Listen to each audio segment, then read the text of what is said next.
Magandang umaga po sa inyong lahat. Sa lahat ng nandito, excited po ba tayo bumangon? Amen. Excited na rin po ba tayong sumamba sa Diyos? Amen. Ngayong umaga, malapit na ang Pasko. Ilang tulog na lang, Pasko na.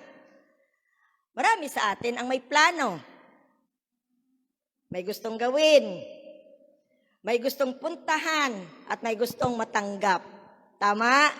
May mga plano po tayo ngayong Pasko. Pero paano po kung ang ating plano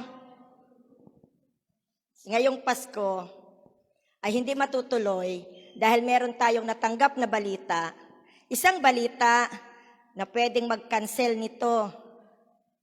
Ano po kaya ang ating mararamdaman? Noong bata pa po ako, kapag ako pinangakuan ng mga magulang ko, excited. Sabi ko, sa puso, naiiwan ang isang tanong. Totoo po bang mabuti ang Diyos?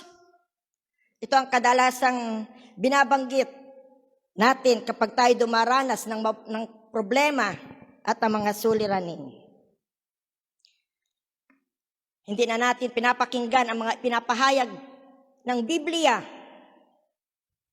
dahil pakiramdam natin unfair si Lord. Pero mali po. Dahil ang bawat kapahayagan at ang mensahe ng Diyos ang siyang daan para tayo ay mamuhay palalo at lumago sa pagsunod sa kanyang kalooban. Ito ay nagpapabago sa ating mga pinahahalagahan. Depende kung paano ito tumatatak sa puso natin. Kung paano natin ito tinatanggap at kung paano ito nagbibigay katuparan sa ating mga pangarap. Ang kapahayagan ng Diyos ay isang susi na magbabago ng ating mga pagkatao. Isang susi para masigit nating ilaan ang ating buhay sa Panginoon.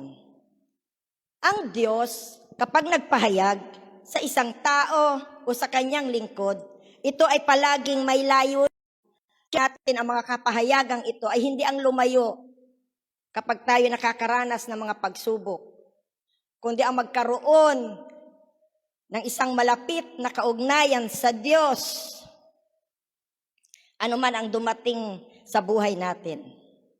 Sa panahon ngayon, ang Diyos ay nagpapahayag o nangungusap sa pamamagitan ng Biblia, ng iglesia at ng mga pangyayari, ng banal na Espiritu. Pero sa panahon ng mga alagad, ang Diyos ay nangungusap at nagpapahayag sa pamamagitan ng kanyang sarili mismo, ng mga anghel, ng mga propeta. Tulad ng isang kapahayagan sa aklat ng Isayas, ang Diyos mismo ang nagbigay ng palatandaan. Isayas chapter 7 verse 14. Isayas chapter 7 verse 14. Dahil dito, si Yahweh mismo ang magbibigay sa inyo ng palatandaan. Maglilihi ang isang dalaga at manganganak ng isang sanggol na lalaki. Hindi lamang ang Diyos, kapag nagsabi, ito'y tiyak na kanyang tutuparin. Saan man at kailanman, ang Diyos ay maaasahan sa kanyang salita. Mga Bilang chapter 23 verse 19. Kaya sa Lucas chapter 1 verse 26 to 38, ang ating pong teksto ngayong umaga ay ganito ang nilalaman. Lucas chapter 1 verse 26 to 38, makibasa po kayo sa akin. Nang ika-6 na buwan ng pagdadalang tao ni Elizabeth, ang anghel na si Gabriel ay isinugo ng Diyos sa Nazaret, na isang bayan sa Galilea, upang kausapin ang isang dalaga na ang pangalay Maria. Siya ay nakatakda ng ikasal kay Jose, isang lalaking buhat sa angkan ni David. Lumapit ang Diyos sa dalaga at binati ito. Magalak ka, ikaw ay lubos na kinalulugdan ng Diyos. Sumasa iyo ang Panginoon. Naguluhan si Maria sa sinabi ng anghel at inisip niyang mabuti kung ano ang kahulugan ng ganoong pagbati. Sinabi sa kanya ng anghel, huwag kang matakot, Maria, sapagkat naging kalugod-lugod ka sa Diyos. Makinig ka, ikaw ay maglilihi at manganganak ng isang sanggol na lalaki at siya ay papangalanan mong Jesus. Siya ay magiging dakila at tatawaging anak ng kataas-taasang Diyos. Ibibigay sa kanya ng Panginoong Diyos ang trono ng kanyang amang si David upang maghari sa angkan ni Jacob magpakailanman. Ang kanyang paghahari ay walang katapusan. Paano pong mangyayari ito? Gayong ako'y isang berhen, tanong ni Maria. Sumagot ang anghel, sa iyo ang Espiritu Santo at mapapasailalim ka sa kapangyarihan ng kataas-taasang Diyos. Dahil dito, ang isisilang mo'y banal at tatawaging anak ng Diyos. Hindi ba't ang kamag-anak mo si Elizabeth ay baog? Gayon may naglihi siya at ngayon ika-6 na buwan ng kanyang pagdadalang tao, kahit na siya'y matanda na, sapagkat walang anumang bagay na hindi kayang gawin ang Diyos. 38, sumagot si Maria, ako'y alipin ng Panginoon, mangyari sa akin ang iyong sinabi. Pagkatapos, umalis na ang anghel.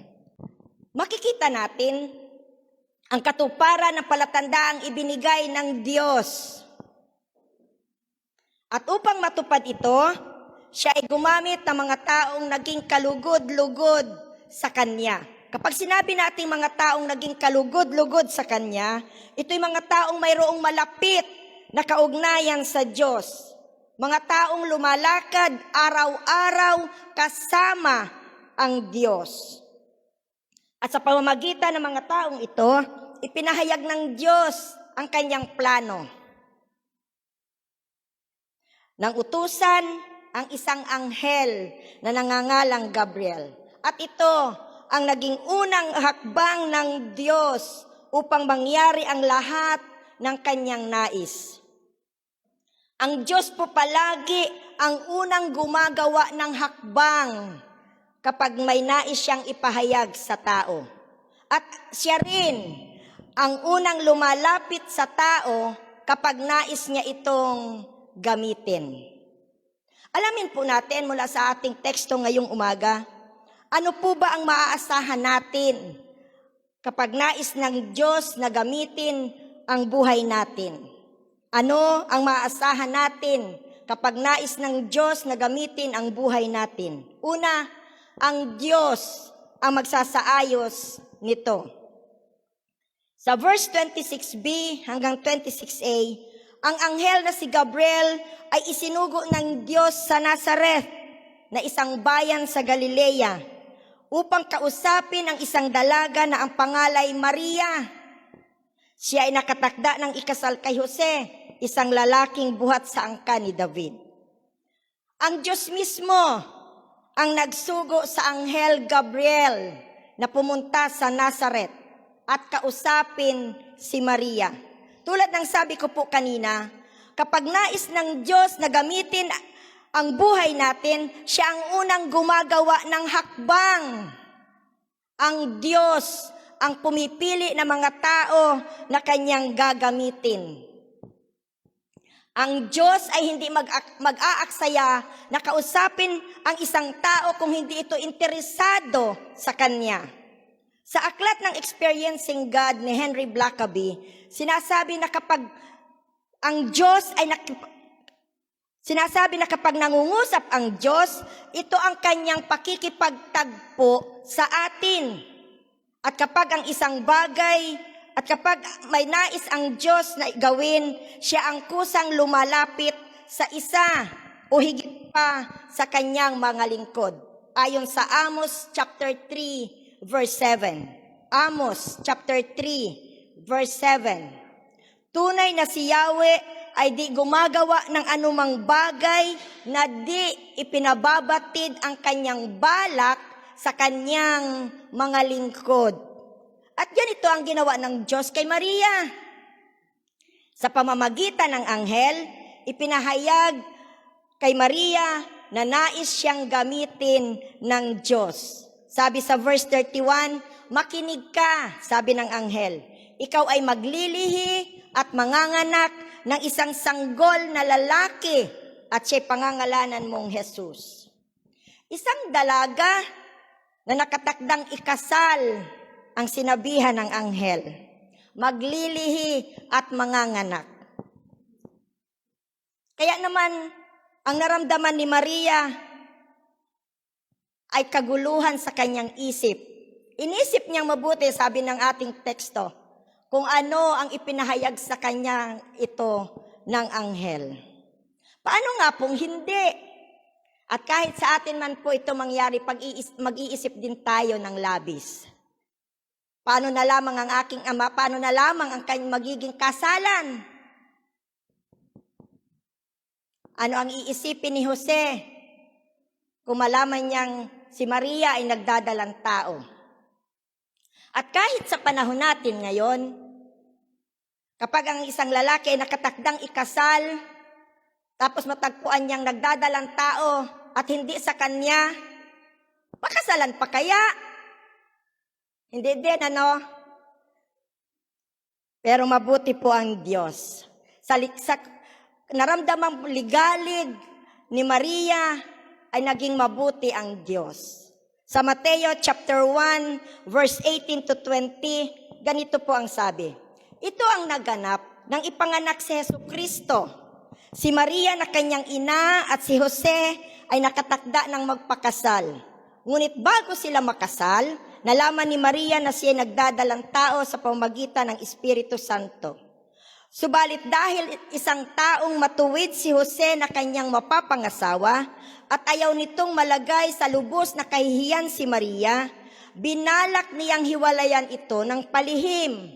Ngunit habang pinag-iisipan ito ni Jose, nagpakita sa kanya sa panaginip ang isang anghel ng Panginoon. Sinabi nito sa kanya, Jose, anak ni David, huwag kang matakot na pakasalan si Maria, sapagkat ang sanggol na dinadala niya ay mula sa Espiritu Santo. Talon po tayo ng verse 24. Verse 24, nang magising si Jose, sinunod nga niya ang utos ng Panginoon at pinakasalan niya si Maria. Muntik nang hindi matuloy ang kasalan. Pinagpaplanuhan na ni Jose na hiwalayan si Maria. Biglang umeksena ang anghel, samantalang may plano na sina Jose at Maria. Kung tayo ang titingin, parang mali ang panahon ng pagtawag ng Diyos kay Maria para ito ay gamitin. Tila sa pagdating ng anghel, nakagulo pa ito sa isang tahimik na paghahanda para sa kasalan. Ang pagsasakatuparan na magkaroon ng isang pamilya. Mali po ba ang mangarap?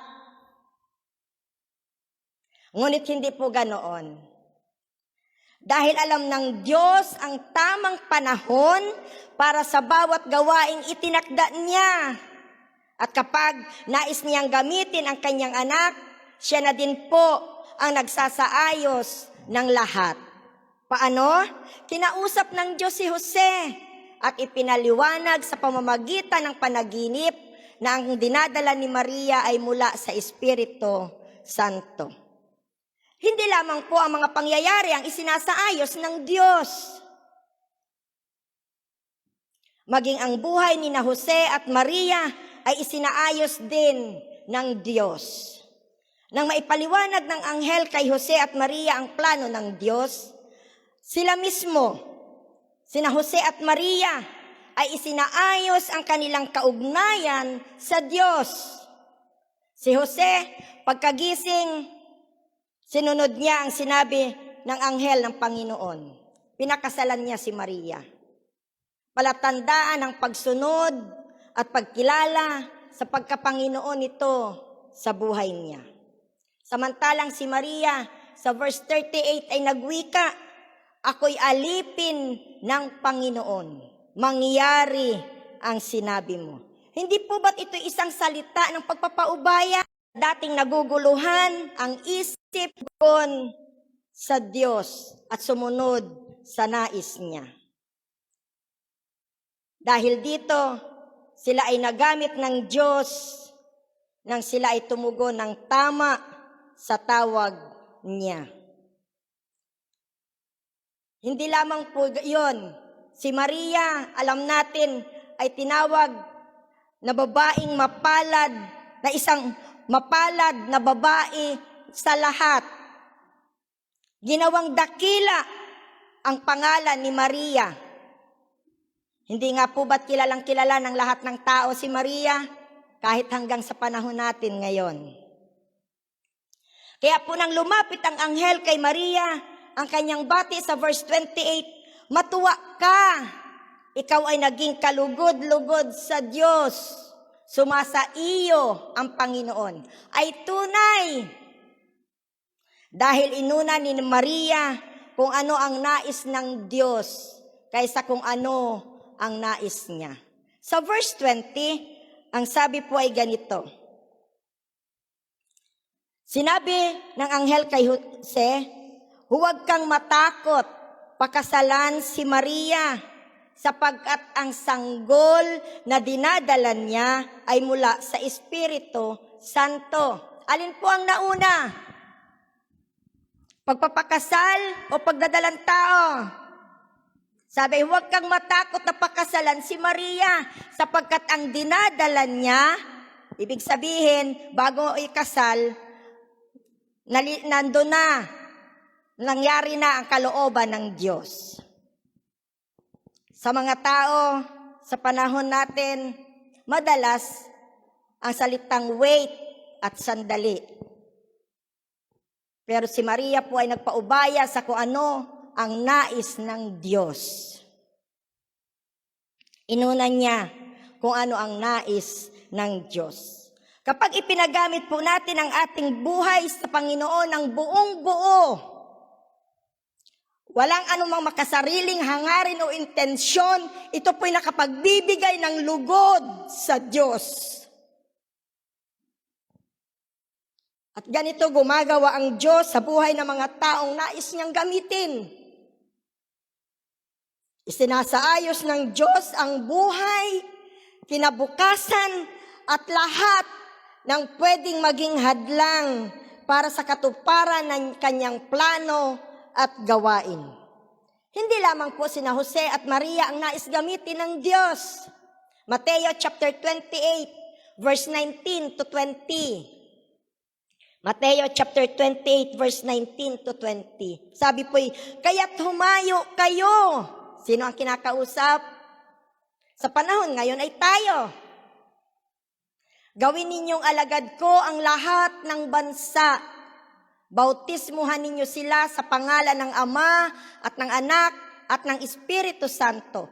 Turuan ninyo silang sumunod sa lahat ng ipinag-uutos ko sa inyo. Isang panawagan, isang na tayo pong lahat ay nais gamitin ng Diyos. Halaga. Alam ko pong lahat ng mananampalataya, lahat ng Kristiyano ay may pagnanais na sumunod sa kalooban ng Diyos. Pero alam po ba natin na walang kabuluhan ang ating mga nararamdamang pagnanais lamang kung hindi po tayo susunod at tutugon. Kailangan po nating isaayos din sa Diyos ang ating buhay at ang ating panahon. Ang ating mga kaugnayan. Kailangan po nating magpasya. Kung tayo po ay magpapagamit sa Diyos, hindi lamang po isasaayos ng Diyos ang ating buhay. Ano po ang maaasahan natin sa Diyos kapag nais niyang gamitin ang buhay natin? Ikalawa, ang Diyos ang magpapalakas. Verse 30, kaya't sinabi sa kanya ng anghel, huwag kang matakot, Maria, sapagkat kinalulugdan ka ng Diyos. Sa ang Biblia version, ganito po ang salin, huwag kang matakot, Maria, sapagkat nakatagpo ka ng paglingap ng Diyos.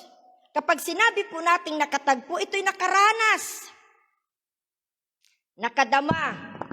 Ang salitang ito ay sinabi ng anghel kay Maria ng panahong siya'y naguguluhan at pinag-iisipan niyang mabuti ang ipinagagawa sa kanya ng Diyos.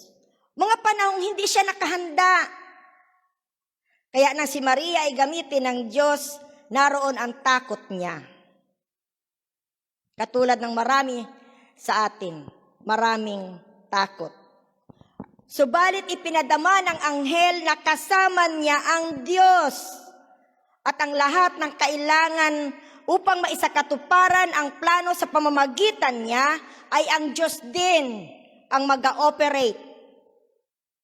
Ang kapahayagang huwag matakot ay isang salitang tumitiyak kay Maria at sa ating lahat na naririto ngayong umaga na hindi tayo pababayaan ng Diyos kailanman.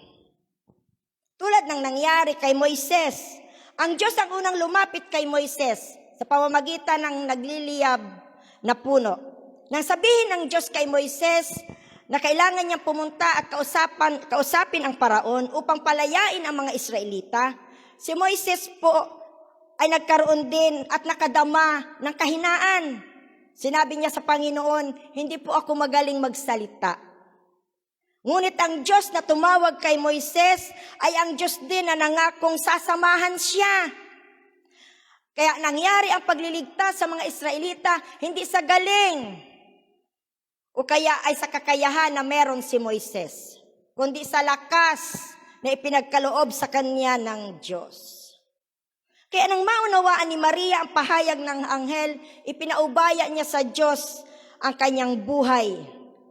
At ang Diyos ang nagbigay ng lakas sa tulong ng banal na Espiritu upang magampanan ni Maria ang ipinagagawa sa kanya ng Diyos. Mula sa paggawa ng Espiritu Santo sa kanya, naranasan ni Maria ang kapangyarihan ng Diyos. Tayo bilang mga tao ay sadyang may iba't ibang kahinaan at totoong walang magagawa. Dahil bukod sa likas tayong maraming dahilan, marami din po tayong kinatatakutan. Sinusukat natin ang ating kakayahan sa paraan ng mundo. Ang takot, ang ating kahinaan, at ang ating mga dahilan ay palatandaan ng kawalan ng pananampalataya. Mateo chapter 8 verse 26. Mateo chapter 8 verse 26. Ngunit sinabi niya sa kanila, bakit kayo natatakot? Napakaliit naman ng inyong pananampalataya. Ilalayo tayo ng takot sa tunay na pagtitiwala sa Diyos. Kung hindi tayo magiging malay sa paggawa nito sa buhay natin. Buburahin ng takot ang lahat ng ating pagkakilala sa Panginoon. At kahit sa mga mananampalataya na, hindi nawawala ang ganitong uri ng pag-uugali. Aminin. Kaya naman kailangan natin ng lakas mula sa Diyos upang magamit niya ang buhay natin at mapagtagumpayan natin ang lahat ng takot at mga kinatatakutan natin. Filipos chapter 3 verse 4.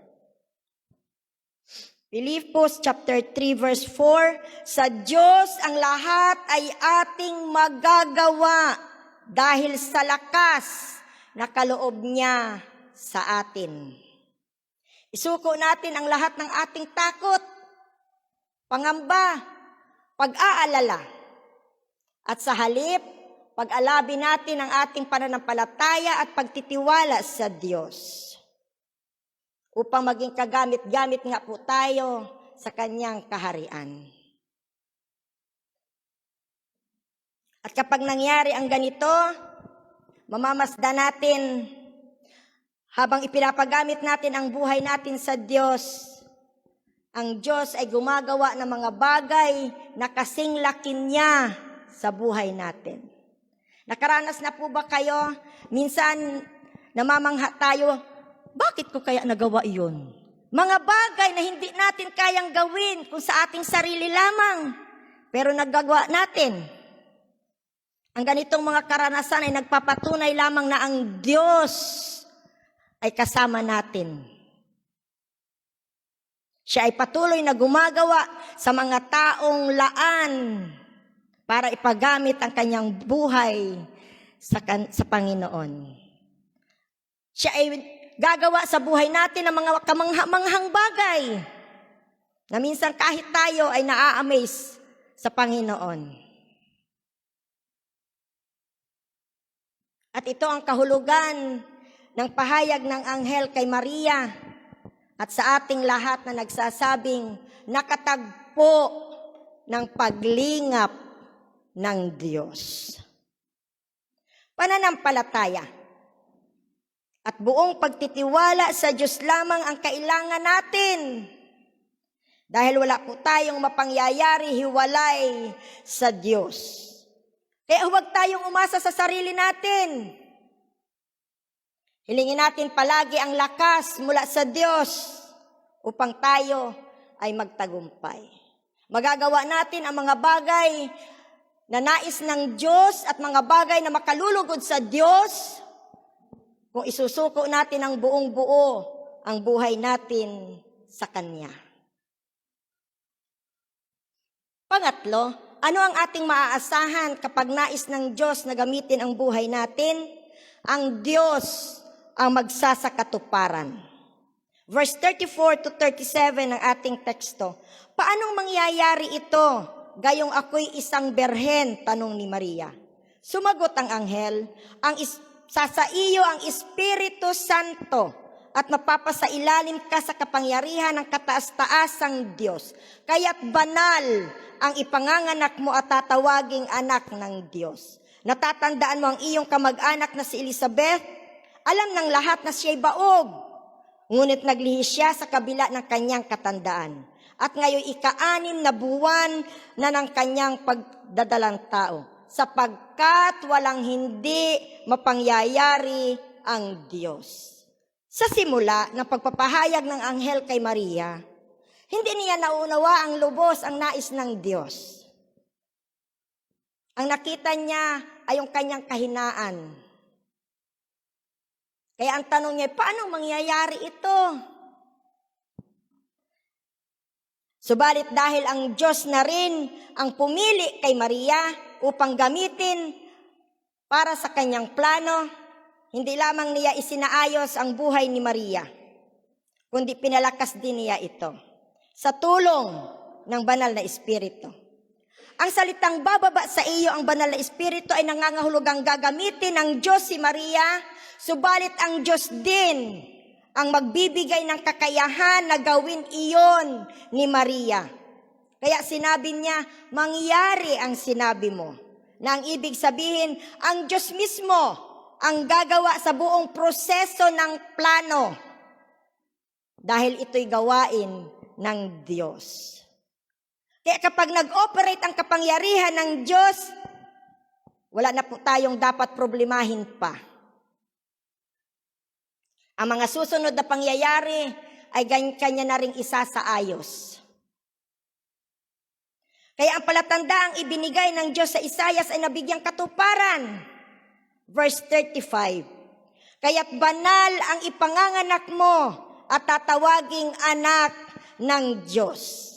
Banal, na ang ibig sabihin ay walang bahid ng kasalanan. Ang paggawa ng banal na Espiritu ay mahiwaga. Pwede siyang lumikha ng isang taong walang kasalanan sa sinapupunan ng isang tao na tulad ng pagbubuo ng isang sanggol sa tiyan ng kanyang ina. Kaya yung mga bagay na imposible ay pwedeng maging posible. Tayo kapag ang isang nanay ay nagdalang tao, dahil tayo ay makasalanan at may bahid ng kasalanan, tayo ang ating ipinapanganak ay makasalanan, may kasalanan.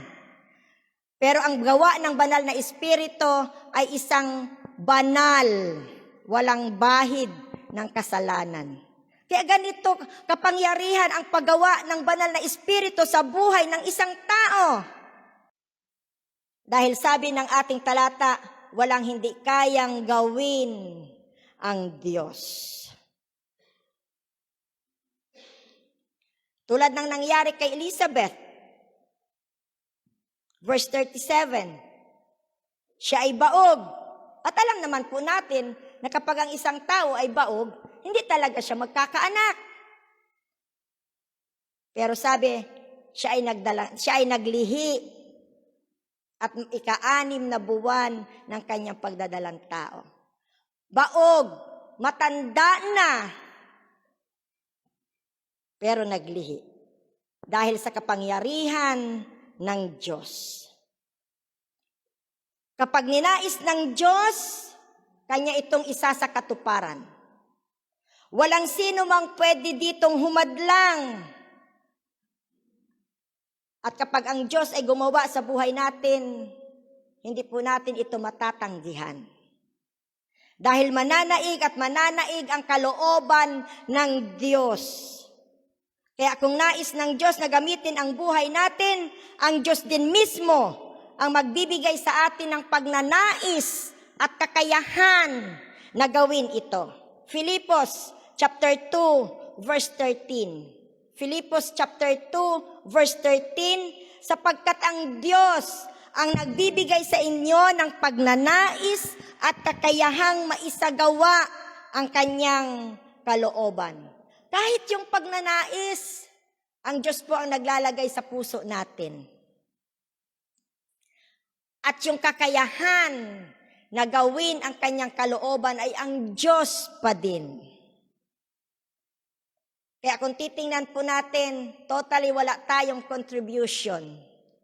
Maliban sa katawang ito, nagagawing kasangkapan ng Diyos para maisakatuparan ang kanyang mga plano at gawain. Kaya mahalaga po ang ating tugon. Mahalaga po ang ating mga pagpapasya. Kaya nang maunawaan ni Maria ang dakilang kapahayagan ng ito sa kanya, tumugon siya. Tayo po, kailan po tayo tutugon sa mga ipinapahayag sa atin ng Diyos? Ang atin pong pagtugon at pagsunod ay depende kung papaano natin nauunawaan ang mga pahayag na ating naririnig.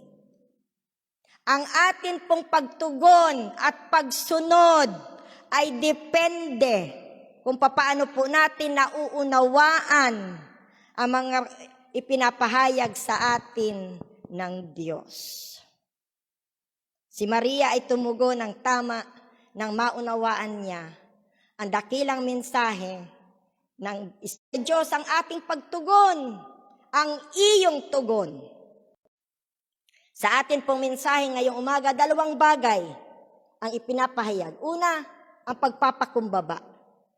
Ito ay tumutukoy sa kung paano natin kinikilala ang ating sarili sa harapan ng Diyos. Magagawa lamang po nating magpakumbaba sa Diyos. Kung tulad ni Maria, sasabihin din natin sa ating sarili, ako'y alipin ng Panginoon. Pangalawa, pagsunod sa panawagan ng Diyos sa buhay ng bawat isa sa atin. Malinaw ang kanyang kapahayagan sa panahon natin ngayon at malinaw din ang kanyang utos.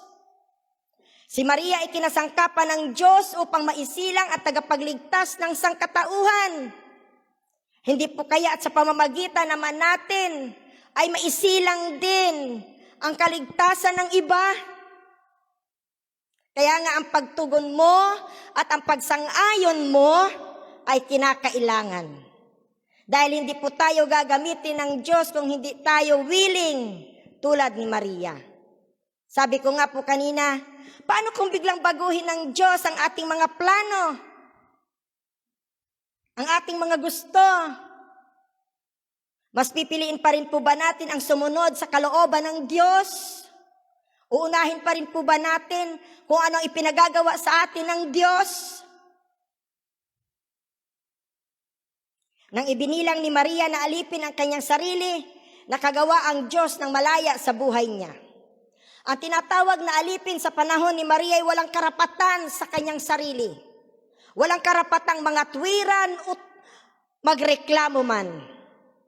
At ganyan ang hinihingi ng Diyos sa atin. Isang pusong tulad ng sa alipin. Kapag natagpuan ng Diyos ang puso natin na palaging nagpapakumbaba sa Kanya, gagamitin nga tayo ng Diyos. At may isa katuparan ng Diyos ang Kanyang layunin sa pagkatawag sa atin. Kung paanong nagtagumpay ang Diyos sa buhay ni Maria, matagumpay din siyang makagagawa sa buhay ng bawat isa sa atin. Kaya ang diwa ng Pasko ay magiging totoo at mararanasan natin.